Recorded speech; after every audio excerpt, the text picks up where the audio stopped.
For 11 years, Vesper Calloway called me a nuisance. She was in the middle of calling me something else when the ambulance doors swung shut between us, and I spent the whole ride to St. Agnes trying to remember the last word she'd said before the doors won. To understand how we got there, I have to go back to the Tuesday I lost my job over a decimal point that wasn't mine to begin with. I was 26, 3 years into a bookkeeping job at Hartley & Cobb, and I had exactly one raise to show for it. Roland Cobb called me into his office at 9:14 in the morning, a client's spreadsheet already printed and waiting on his desk like evidence at a trial.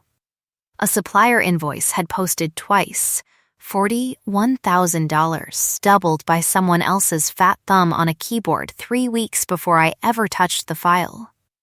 I found the error. I flagged it in writing. None of that mattered once the client called to complain, because someone had to be the name on the email, and I was the newest, the quietest, the easiest to spend. "You overthink everything, Marigold," Roland said, sliding a cardboard box across the desk like he'd had it ready. "This job needs someone who trusts the numbers instead of interrogating them." I did not correct him. I did not tell him that interrogating the numbers was the entire job. I carried the box past 4 coworkers who suddenly found their monitors fascinating, and I did not cry until I was 2 blocks away, in an alley that smelled like garbage and rain, holding my grandmother's mechanical pencil so hard the clip left a mark on my palm. That pencil went everywhere with me. Worn brass, a chipped cap, my grandmother's initials scratched into the barrel by a jeweler 40 years ago.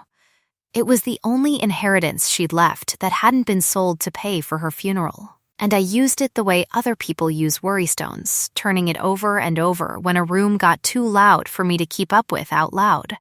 I was still holding it when my phone rang that evening. My brother Peter, and he did not say hello. "Mari, I need you. Actually need you, not just Sunday dinner need you." Peter ran Doyle Regional, a logistics company that got insulin, splints, and antivenom to 40 rural clinics that would otherwise wait 6 hours for a hospital. He'd built it from a single truck and a spreadsheet of his own, back before I even had my accounting certificate, and I had always been quietly, fiercely proud of him for it. His voice that night didn't sound proud of anything.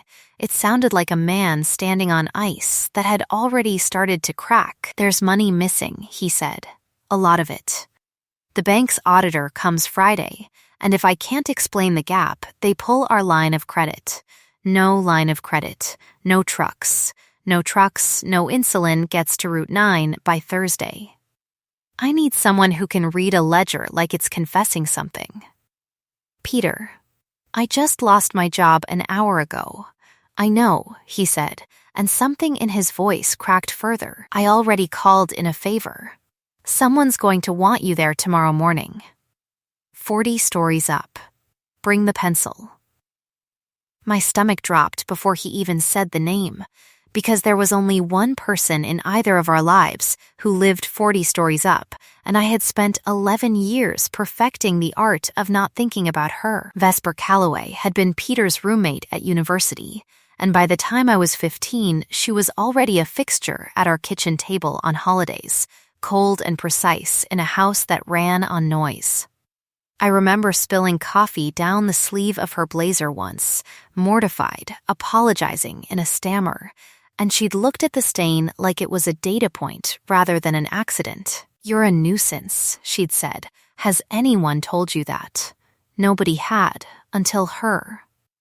After that, it became a kind of ritual. I'd say something too fast or too much, and she'd deliver the verdict flat, without heat, the way other people say "excuse me."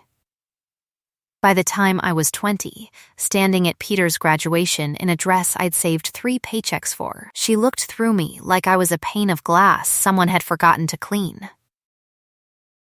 Her scent, on the rare occasion I stood close enough to catch it, was always scrubbed flat and clinical, like a hospital corridor an hour after the disinfectant. I used to think that was simply what alpha executives smelled like. It would be years before I understood that a scent that controlled did not happen by accident. By the time I finished my accounting degree, she was no longer just Peter's cold friend from school. She was Vesper Calloway, founder of the Calloway Group, and the business press had given her a nickname that stuck harder than any of the others they tried: the Vault. Nothing got in. Nothing got out. Board members twice her age went quiet when she walked into a room, and somewhere in the last decade I had simply accepted that I would spend my life being a nuisance she tolerated for her best friend's sake, twice a year, at Christmas and at his birthday. I did not sleep that night. At 6 the next morning, I put on my one good blazer, put my grandmother's pencil in my breast pocket like a soldier's photograph, and took the train downtown to a building made entirely of glass, where a woman at the security desk checked my name against a list twice before she let me through. The elevator climbed 40 floors without a single sound. I watched the numbers change and rehearsed sentences I never got to use, because when the doors opened, Vesper Calloway was already standing there, waiting, arms crossed. That same flat, unreadable scent, giving away nothing at all, and the first thing she said to me in 4 years was the same thing she had always said. "You're late." "The doors opened at 9, I said. "It's 8:58. You're the kind of late that arrives on time and still manages to make an entrance." She turned without waiting to see if I followed. Peter's office. Now, I followed her down a hallway made of glass and quiet, past people who did not look up, and I thought, not for the first time in my life, that I would rather be called anything else on earth than a nuisance, and that I had never once in 11 years figured out how to make her stop. The boardroom on the 40th floor held 6 people who did not want me there, a wall of monitors already lit with columns of numbers, and a bank auditor named Mr. Finch checking his watch every 90 seconds like it personally owed him money. Peter sat at the head of the table with his tie loosened and his face the color of old paper. Vesper took the seat beside him without asking, which told me everything about how this meeting was actually going to run. "This is Marigold Doyle," Vesper said. "She'll be reviewing the ledgers." A woman across the table, sharp-suited, sharper-voiced, didn't bother lowering her tone. "The bookkeeper. From the small firm. The one Roland Cobb fired yesterday for a mistake she didn't make," Vesper said, and something in the flatness of her delivery made the woman's mouth close. I hadn't told Vesper that. Peter must have. I filed the detail away and did not have time to feel anything about it, because Mr. Finch was already sliding 3 years of statements across the table like he expected me to flinch. I didn't open a laptop. I opened the folder, and I opened my grandmother's pencil, and I read. Numbers had never lied to me the way people did. A column that balanced too perfectly was as suspicious as one that didn't balance at all, and on page 4 I found a vendor account that had been paid on the second Tuesday of every month for 6 years without a single late fee, a single dispute, a single normal human error. Real businesses stumble. This one never had. "There," I said, sliding the page back across the table, tapping it twice. Silverline Freight Solutions. 6 years, same amount, same day, never adjusted for fuel costs, inflation, or the 2 years diesel prices doubled. Finch frowned. "That's one vendor out of 40. "It's the only one that's never once looked like a real business," I said. "Real businesses argue about invoices. This one's never argued about anything." The room went quiet in a way that felt different from the silence before. I kept going, because once I start following a thread, I have never in my life known how to stop pulling it, and within 20 minutes I had 3 more accounts flagged, a pattern of transfers that routed through a shell addressed 2 states over, and a total that made Peter put his head in his hands. That's $412,000, Finch said, and for the first time all morning he looked at me instead of his watch. Over 11 minutes. She's had 11 years of practice not being listened to, Vesper said. I'd start listening now. I looked up at that, because it was the closest thing to a compliment she had ever handed me, and her expression gave away exactly nothing, except that for 1/2 second her arms had uncrossed and the air in the room shifted, and I caught it, not the flat-scrubbed nothing I'd smelled at 15, but underneath it, cracking through the discipline like frost breaking on stone, vetiver and something colder, rain-struck slate, real and close, and hers. I don't know what she caught of mine in that same 1/2 second, but her jaw tightened like she'd been handed something she hadn't asked for. Fig, warm and honeyed, and clean linen left out in the sun. My own signature, the one I usually kept buried under 3 different suppressant patches, because omegas who smell like anything at all get remembered for the wrong reasons in rooms like this one. Whoever built this, Vesper said, standing, built it to survive a lazy audit. Not a real one. She looked at me the way she'd once looked at a stained blazer sleeve, except this time I wasn't the data point. You'll need protection while you finish this. Whoever's been skimming $400,000 for 6 years isn't going to enjoy being found. I have an apartment, I said. You have an apartment with a lock a child could pick, she said. You'll work from the Callaway building until this is closed. That isn't a request. I opened my mouth to argue on principle because 11 years of Nuisance had taught me to argue on principle, whether I meant it or not, and Peter caught my eye across the table and mouthed one word, please. So by 6 that evening, I was standing in the marble lobby of a tower I had once ridden an elevator through like a tourist, one suitcase at my feet, my grandmother's pencil in my pocket, crossing a threshold I had spent 11 years pretending I didn't want to cross. The guest floor of the Callaway building looked like nobody had ever spilled anything on it in its life. Pale stone, low light, a wall of glass looking out over a city that seemed smaller from up there, less able to hurt anyone. My apartment back home could have fit inside the kitchen alone, and I stood in the doorway of my temporary room doing math I didn't want to do about square footage and hourly wages until a voice behind me made me startle. You'll get used to the quiet, Odette Reyes, Vesper's chief of staff, arms folded, a security badge on a lanyard that probably cost more than my last 3 paychecks combined. She looked at me the way most people in that building had looked at me all day, like a temperature reading. She doesn't put people on this floor. I'm not people. Apparently, I'm a nuisance she's known for 11 years. She doesn't put nuisances on this floor either. Odette's mouth did something that wasn't quite a smile. Dinner's at 7. Don't be late, she notices. I noticed a great many things over the next 3 days that I did not know what to do with.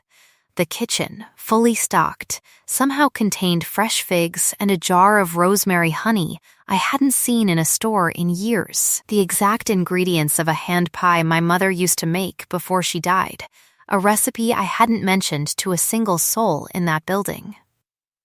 When I asked Odette about it, she just said Peter mentioned it once, years ago, at a dinner Vesper hadn't seemed to be listening to at all.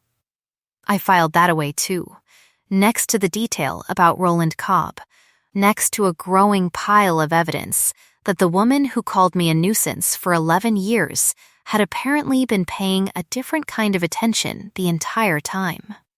The wealth gap announced itself in textures, not price tags. Marble floors that didn't creak. Security guards who said, "Good evening, Ms. Doyle," before I'd told anyone my name. A closet in my room that someone had filled with clothes in my size, tags still on, nothing flashy, all of it exactly warm enough for a building that ran its air conditioning like a Nordic winter. When I finally cornered Vesper about it in the hallway outside her office, she didn't even look up from the tablet in her hand. "You didn't pack for cold," she said. "You never do. How would you know that? You wore the same cardigan to 3 Christmases in a row because you refused to buy another one you liked less." She glanced up, and there it was again, that half-second of something underneath the flat control, gone before I could name it fully. "I notice things, Marigold. I simply don't announce it. The first time she touched me wasn't romantic. It was practical. The kind of accident that happens in doorways, her hand catching my wrist to stop me from stepping into a hallway a security sweep hadn't cleared yet, and it lasted maybe 2 seconds, and it left a mark on my skin that had nothing to do with pressure. Vetiver, Rain on Stone, close enough that I could have named every note of it if my brain had been working at all in that moment. She let go like she'd touched something hot, which I suppose technically she had. "You should be more careful," she said. "You should let go of my wrist and then tell me that." For 1/2 second, something that might have been the beginning of a real smile crossed her face before she buried it. Then Odette rounded the corner with a tablet and a face like weather coming in, and the moment closed like a door. "You need to see this," Odette said, holding out the screen. An anonymous message, routed through 6 proxies, sent to the General Calloway inbox, but addressed specifically to me. It didn't threaten anything outright. It didn't need to.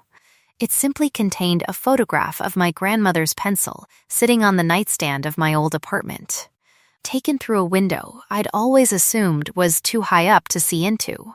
Somebody had been watching me long before I ever walked into that building, and now they knew exactly where I slept. Vesper read the message twice, and when she looked up, the flat scent was gone entirely, replaced by something sharper, colder, close to the edge of a growl she visibly forced back down into her chest. "Odette," she said, voice dropping into a register I hadn't heard from her before, low and absolute, the kind of voice that expected to be obeyed, and generally was. "Pull every employee who's had access to the Silverline account in the last 6 years, every single one. On it." And, Marigold, she turned to me, and for one moment the vault cracked wide enough that I saw straight through to whatever was underneath it, something that looked less like control and more like fear. "You're not staying on this floor tonight. You're staying on mine." I should have argued. 11 years of Nuisance should have had something clever to say. Instead, I just nodded, because the pencil in the photograph had been sitting exactly where I'd left it, and somewhere in this city a stranger had been close enough to see it, and the only thing that made the fear in my chest quiet down at all was the woman standing in front of me refusing, for the first time in 11 years, to look away. Vesper's floor smelled like her, unguarded, the way I imagine a forest smells right after rain finally breaks a long drought. I didn't sleep in her room that night, whatever the frantic version of me half expected. She put me in a guest suite 2 doors down, posted a guard in the hallway, and stood in my doorway at midnight like she was deciding whether to say something. "Get some sleep," she said instead. "I'll be down the hall." "You've been saying variations of that sentence to me for 11 years, I said. "Get out of my way, get out of my life, get some sleep." Never once has it sounded like you meant to add anything after it. Something flickered across her face, gone as fast as it came. "There are things I should have said a long time ago, Marigold. Tonight isn't the night. Someone photographed your bedroom window. Tonight is for locks and cameras." She was right, infuriatingly, and I hated that she was right, and I hated more that some small traitorous part of me had wanted her to finish the sentence anyway. The next morning brought Odette's list, 41 names of employees with Silverline access over 6 years, and one name that made Peter go pale when he saw it over video call. Desmond Price. Doyle Regional's own chief financial officer, a man who had sat across from me at 3 separate Christmas dinners and asked every single time whether I'd found a real job yet. He had approved every Silverline payment personally. He had also, according to records Odette pulled by that afternoon, quietly liquidated a large personal debt 18 months ago, right around the time diesel prices had spiked and the Shell account's payments hadn't moved a cent. "We bring this to the board Friday," Vesper said, standing at the head of a war room that had replaced the boardroom sometime overnight. Screens covered in the same numbers I'd been chasing for 3 days. Quietly, no accusations without the paper trail locked. "He's going to know we're close," I said.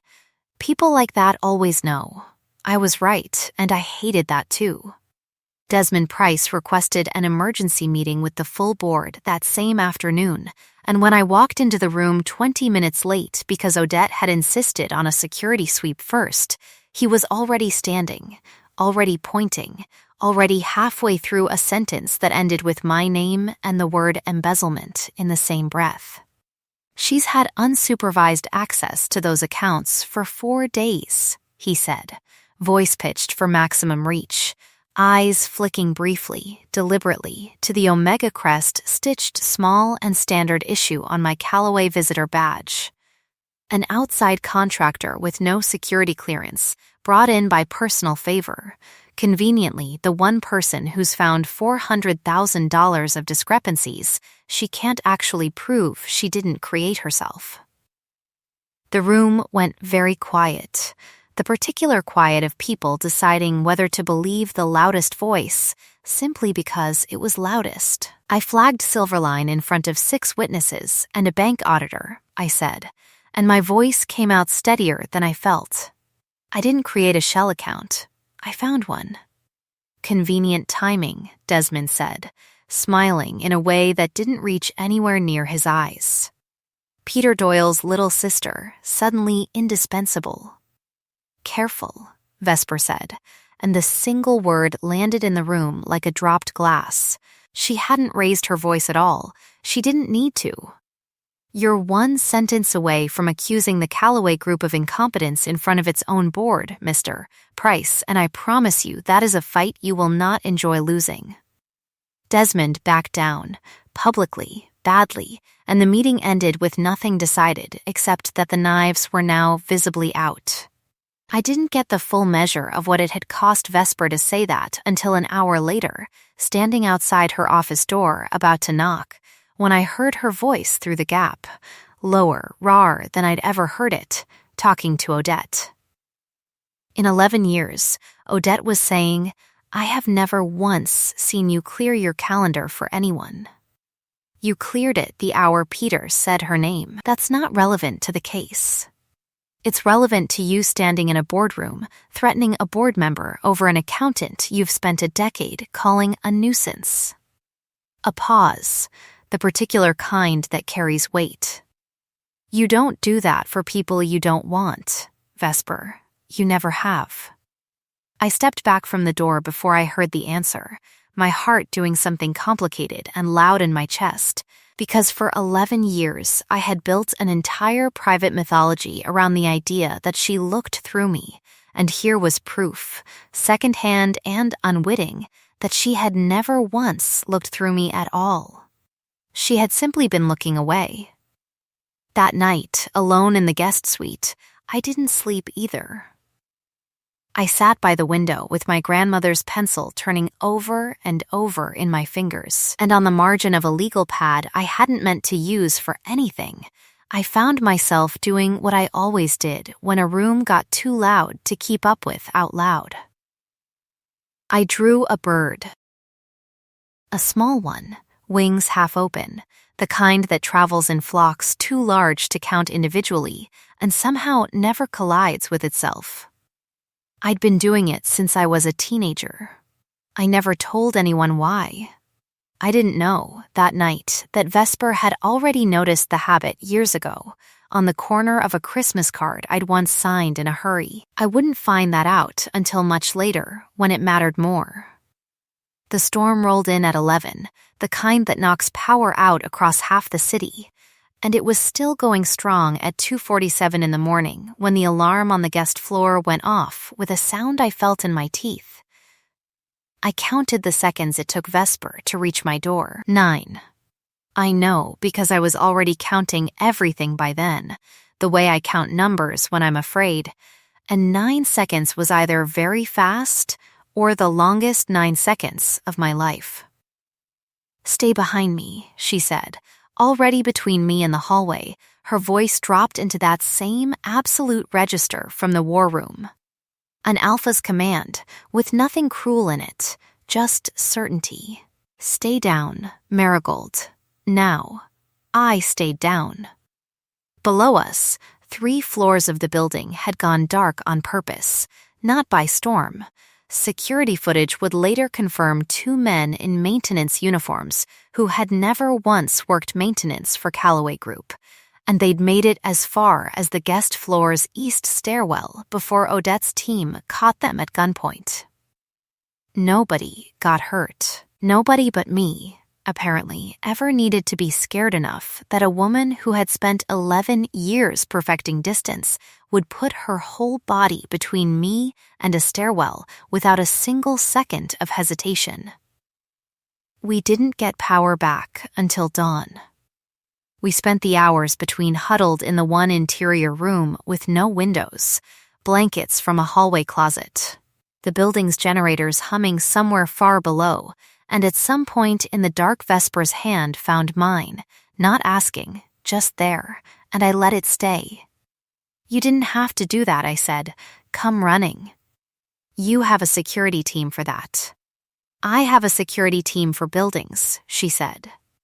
"I came running for you." The words sat in the dark between us like something neither of us was ready to pick up yet. I felt her thumb move once against my knuckles, an accident. Or maybe not. "Vesper." My voice came out smaller than I meant it to. 11 years. Why does Nuisance still sound like the kindest thing you've ever called me? She was quiet long enough that I thought she wouldn't answer. Then, because it was the only word I trusted myself to use around you that wouldn't say the rest of it. "Say the rest of it now." Her hand tightened around mine, and for one held breath, I thought the door between us was finally about to open all the way. Then a radio crackled to life on the table beside us. Odette's voice, urgent, reporting that one of the intruders had been carrying a phone with texts from a number registered to Desmond Price, and the door I'd waited 11 years to see swing open shut again, quietly, before either of us had said a single word we couldn't take back. We got the full story 2 days later, once the storm had cleared and the building's power grid had stopped flickering. And getting it meant Vesper finally sitting still long enough to give me the rest of the sentence the stairwell had interrupted. She told me about her mother. Eleanor Callaway had built the company from a single office and a talent for reading people the way I read numbers, and by the time Vesper was 17, it had grown into something worth stealing. The man who stole it had been Eleanor's second in command for 9 years, and for the last 2 of them, her partner in every sense that mattered. He testified against her in a hostile takeover that stripped her of the company she'd built with her own hands, using details of her private life he'd only ever had access to because she trusted him with them. Eleanor Callaway died 14 months later, officially of a stroke, unofficially, Vesper said, of having nothing left worth protecting. She used to say love was just leverage wearing a nicer coat, Vesper told me, sitting across a kitchen island scattered with fig skins and rosemary honey. Both of us elbow-deep in dough, we were shaping into hand pies neither of us had needed to be taught how to make. Because apparently Peter had described my mother's recipe to her once, years ago, in enough detail that she'd never forgotten it. I believed her for a long time. I built this company on the theory that if nothing gets close enough to know your weak points, nothing can be used against you. She looked up, flower on her wrist, something unguarded in her face that I had waited a very long time to see. Then a 15-year-old spilled coffee on my sleeve and looked at me like I'd hung the moon instead of like I'd ruined her afternoon, and I understood, immediately and completely, that you were the most dangerous person I had ever met. I was 15 and clumsy. You were the exception to a rule I'd built my whole life around, she said. Calling you a nuisance was the only leash I had. If I'd called you what you actually were to me, I don't know that I'd have survived watching you grow up and not choosing me back. My throat closed around everything I wanted to say at once. I told her about the pencil, my grandmother's, the last inheritance that hadn't been sold for a funeral. I told her about the birds, the habit I'd never explained to anyone, the small drawn wings I made when a room got too loud. I told her, finally, that I had built my own private mythology at 16 around a woman who called me a nuisance, because a small, foolish part of me had decided that being noticed unkindly was still better than not being noticed at all, and that every single Christmas since had cost me something to survive. I'm sorry, she said, and the words cost her visibly, plainly, in a way I don't think anything else in 11 years had. I'm sorry it took a stranger photographing your window to make me stop protecting myself at your expense. We stood in that kitchen with the storm still ticking against the windows and something new and fragile and entirely unfinished sitting in the air between us, warm fig and honeyed sugar mixing with vetiver and rain on stone, until I couldn't tell where one ended and the other began, and for 1 whole hour, nothing outside that kitchen existed at all. Then Odette's phone rang, and I watched every ounce of warmth leave Vesper's face at once, replaced by the flat-scrubbed nothing I hadn't smelled from her in days. Say it, Vesper said into the phone. Whatever Odette said on the other end of the line made Vesper set down the dough she'd been holding like it had turned to glass. Peter's office was broken into an hour ago. Files are gone. And there's already a story running with your name on it, Marigold, front page, digital edition, by 6 a.m. The story ran exactly on schedule, and it was worse than either of us had braced for. Doyle Regional Auditor under investigation for the very fraud she claims to have uncovered, built entirely from documents someone had leaked, doctored just enough to look damning, the kind of frame job that survives on a headline's first 6 words because nobody reads past them. My photo ran beside it, an old one, lifted from a social account I hadn't updated in years, captioned with my name and, cruelly, accurately, my designation. By 9 that morning, the bank had frozen Doyle Regional's line of credit pending review. By 10, 3 of Peter's biggest clinic contracts had called to say they were pausing shipments until the matter was resolved, which meant insulin that should have reached Route 9 by Thursday was sitting in a warehouse instead. By 11, Roland Cobb had given a quote to a local paper about how he'd always suspected there was something not quite trustworthy about my work, the same man who'd fired me over an error that had never been mine, cashing in on my ruin the way some people cash in on any windfall that costs them nothing. Vesper's lawyers were blunt about it in the emergency call that afternoon. The board, spooked by the headline and Desmond's earlier accusation, wanted me formally suspended from the investigation until an independent review cleared me, a process that could take weeks the clinics on Route 9 did not have. Fight it, I said, standing in Vesper's office, watching her read the recommendation twice. 3 times, her jaw set in a line I recognized from 11 years of watching her decide things. I am fighting it, she said. I'm fighting it by not handing Desmond Price a second frame job to work with.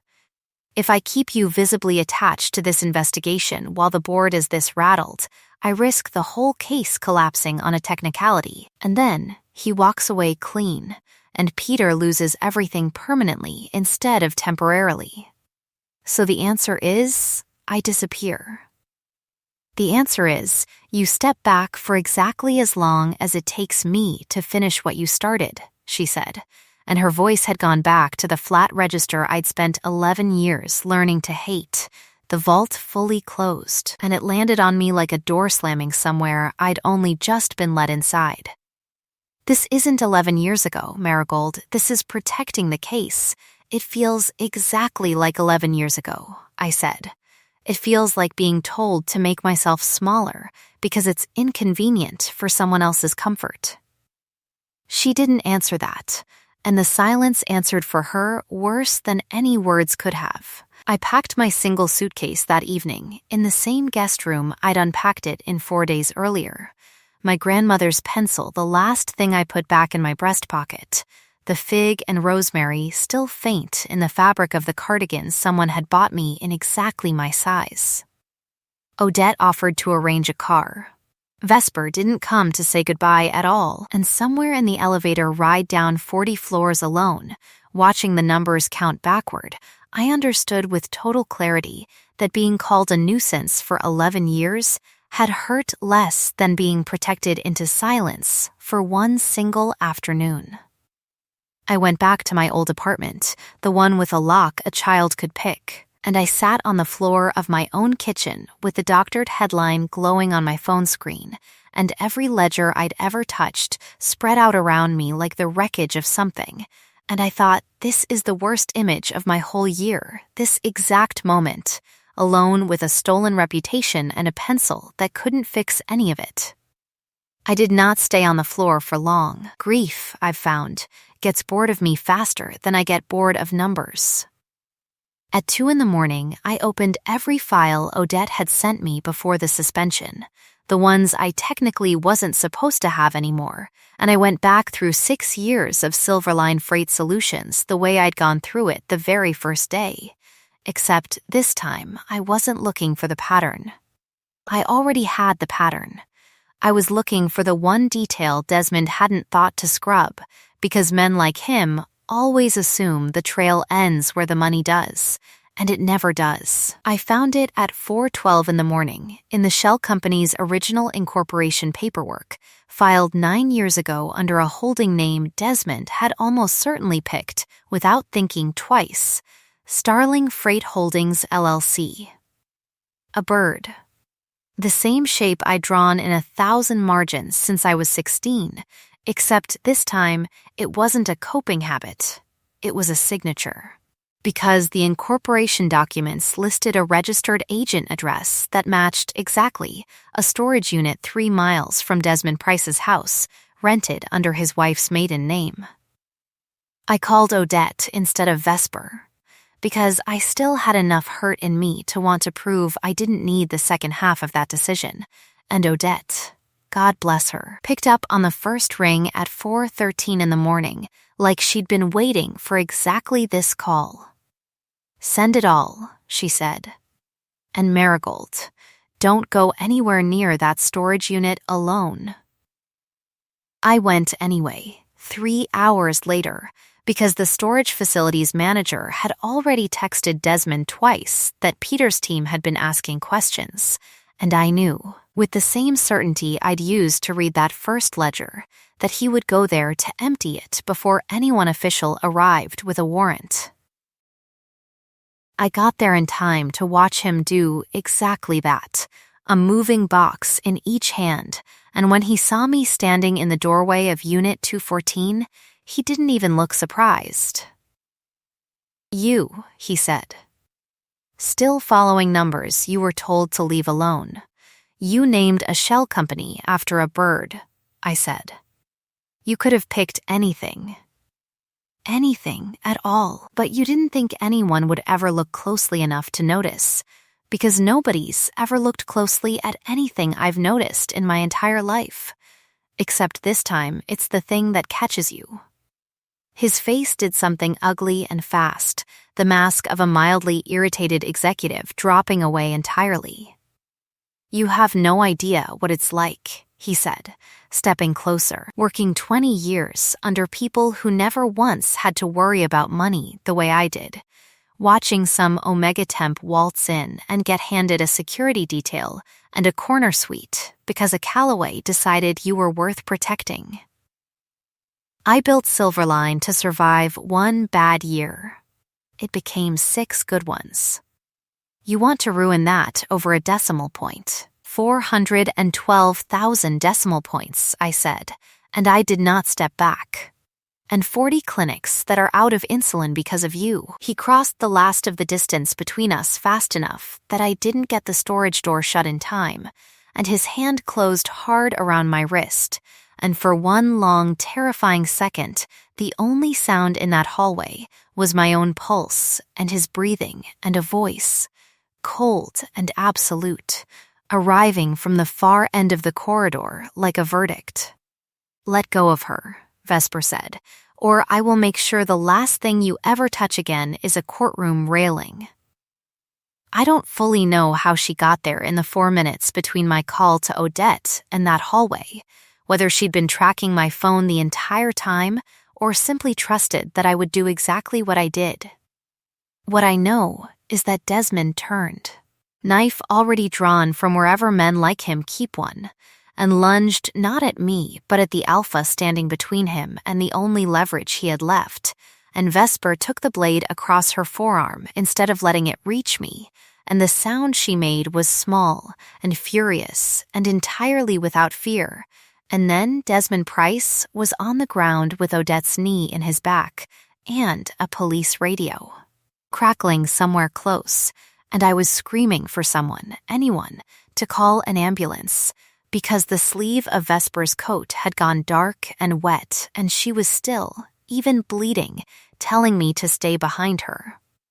I rode with her in the back of the ambulance, her hand cold in mine, her blood on my cardigan, and somewhere between the storage facility and St. Agnes, she opened her eyes long enough to finish the sentence a stairwell had interrupted 3 nights earlier.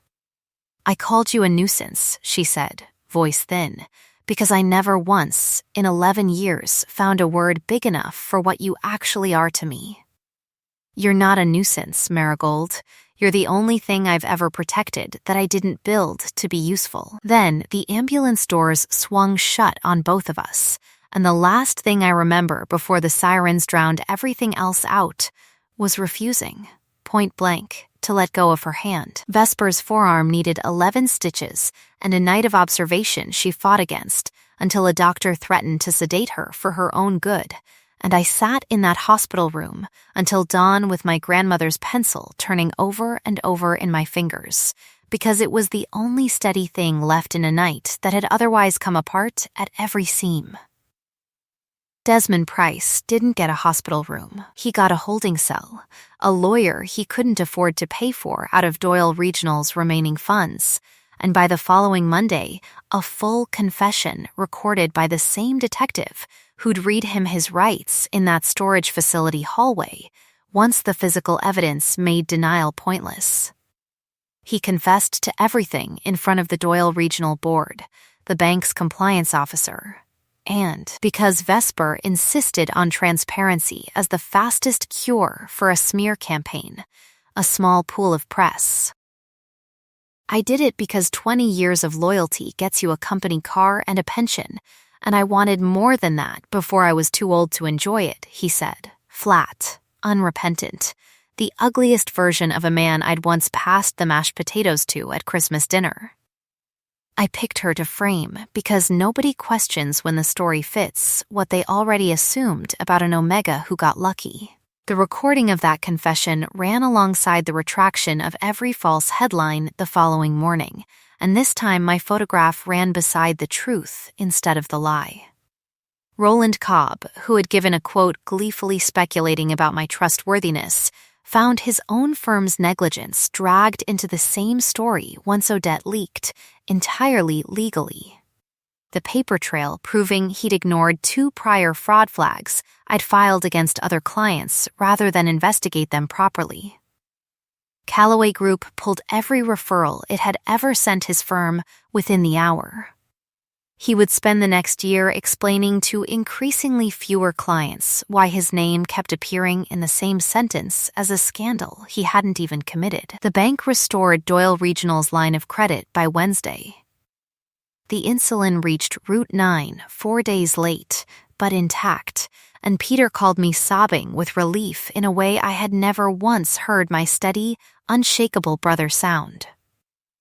Vesper called the board to order for a formal session the following Friday, her arm still bandaged under a suit sleeve, and instead of opening with quarterly numbers, she opened by asking me to stand at the front of a room that had spent 2 weeks deciding whether I was a criminal or a coincidence. 11 years ago, she said, addressing a room of people who had no idea what she meant, and one person who understood every word, I decided the safest thing I could do with anyone who mattered to me was keep them at a distance long enough that nothing could ever be used against either of us.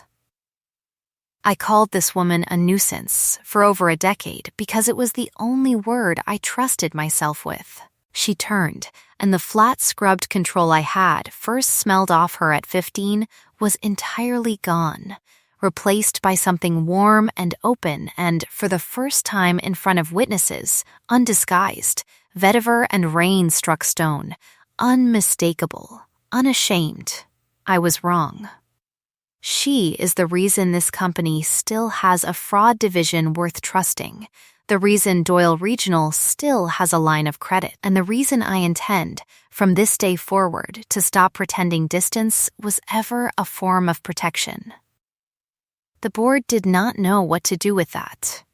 I didn't either, not fully, not until she crossed the room in front of all of them, cupped my face in both hands, careful of the bandage on her forearm, and asked the only question that mattered. "Tell me to stop," she said, low enough that it was only for me, "and I will." "Don't stop," I said, and she didn't. The kiss that followed wasn't dramatic. It was quiet and certain, the kind of thing that had been 11 years in the making and needed no audience at all, though it got one anyway, a room full of people who would spend the next month gossiping about the day the vault finally cracked open in public. When she pulled back, her hand found my throat, gentle, questioning. Her thumb resting exactly over the scent gland where a claiming mark would sit. "Ask me with your words," she said. "All of them. I need to hear you say it." "Claim me," I said. "I've wanted you to see me since I was 16 years old. I don't want to be a nuisance to you anymore, Vesper. I want to be yours." The bond snapped into place the moment her teeth found the mark. Quick and sure and gentler than I ever imagined an alpha capable of being, and the whole room filled, instantly, with the smell of vetiver and honeyed fig tangled together so completely that I don't think anyone in that room ever again mistook one of us for cold. 6 weeks later, on a Sunday morning that smelled like rain and fresh coffee, Vesper knelt in the kitchen where we'd once shaped fig hand pies out of grief neither of us had finished naming yet, and opened a small box that held a ring set with a single flat piece of aged brass, reshaped by a jeweler from the clip of my grandmother's mechanical pencil. Because Vesper Calloway remembers everything, and had asked the jeweler months before either of us said the word love out loud. "I spent 11 years calling you a nuisance because I didn't trust myself with anything softer," she said, kneeling on a kitchen floor in a $2,000 suit like it cost her nothing at all. "I'd like to spend the rest of my life calling you something else, if you'll let me." "What would you call me?" I asked, laughing through tears I hadn't planned on. "Starling," she said. "Because you fly in patterns nobody else can follow, and you always, always find your way home." We married in early autumn in the small back garden of the Calloway estate, with 40 clinic workers from Route 9 in the front row because Peter had insisted, and Odette standing up as Vesper's witness with a certifying line she delivered dry as ever. In 11 years, I have never once seen her wait for anyone. I have also never once seen her wait so happily. Peter walked me down a short aisle of stone, crying more than I did, and told me, quietly, before he let go of my arm, that he was sorry it took a crisis for either of us to say what we'd apparently both known since I was 16 and she was 22, and neither of us had the courage yet. Desmond Price was convicted 8 months later on 4 counts of fraud and 1 of assault, and will not see the outside of a facility for at least a decade. Roland Cobb closed Hartley and Cobb for good the following spring, unable to recover the referrals Vesper had made sure quietly, permanently, dried up. A year on from that Sunday morning in the kitchen, I still keep my grandmother's pencil in the breast pocket of whatever I'm wearing, though these days it mostly signs off on fraud reports for the division Vesper built and named. Without asking me first, the Doyle Calloway Forensic Unit.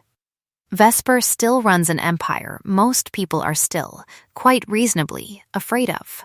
But some mornings, in the blue-gray light before the city wakes up, I find her at our kitchen window with a coffee she's forgotten to drink, watching an actual flock of starlings wheel over the garden in a shape too complicated to be an accident. And she smiles like she's watching something she built with her own 2 hands. Being overlooked for 11 years taught me exactly one thing worth keeping, that being unseen and being unloved are never the same condition, no matter how identical they feel from the inside. Sometimes the person who never says your worth out loud has simply been guarding it the longest. The end.